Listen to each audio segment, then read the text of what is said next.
ஓம் குருவே எல்லாம் 22/4/2026 சித்திரை 9ஆம் தேதி புதன்கிழமை. உங்கள் பிரசன்ன ஜோதிடர் சிவகாசி செல்வகணேசன் வழங்கும் 12 ராசிகளுக்கான ராசி பலன்கள் மற்றும் சந்திராசிரமம்.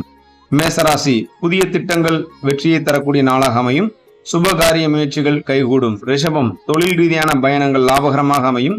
பணவரவு திருப்தி தரும். மிதுனம், உறவினர்களுடன் ஏற்பட்ட கருத்து வேறுபாடுகள் மறைந்து ஒற்றுமை கூடக்கூடிய நாளாக அமையும். கடகம், வேலையில் பொறுப்புகள் கூடினாலும் திறம்பட செய்து பாராட்டை பெறக்கூடிய நாளாக அமையும்.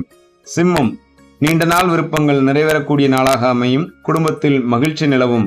கன்னி, எதிலும் நிதானம் தேவை. மற்றவர்களின் விவகாரங்களில் தலையிடாமல் இருப்பது நன்மையை பயக்கும். துலாம், வியாபாரத்தில் அதிரடி முன்னேற்றம் ஏற்படக்கூடிய நாளாக அமையும்.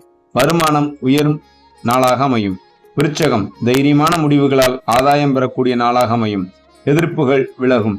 தனுசு, ஆன்மீக பயணங்களால் மன நிம்மதி கிடைக்கும். உடல் ஆரோக்கியம் சீராகும். மகர ராசி, நண்பர்கள் மூலம் எதிர்பார்த்த உதவி கிடைக்கும். தடைப்பட்ட காரியங்கள் முடியும்.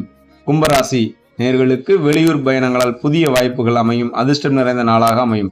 மீனராசி நேயர்களுக்கு கொடுக்கல் வாங்கலில் கவனம் தேவை. பேச்சில் கனிவு இருந்தால் வெற்றி நிச்சயம். இன்று விருச்சிக ராசி நேயர்களுக்கு சந்தாஷ்டமாக இருப்பதால் விருச்சிக ராசி நேயர்கள் மிகவும் கவனமாக இருக்க வேண்டும். மேலும் வாழ்க வளமுடன், வாழ்க மகிழ்ச்சியுடன். நன்றி.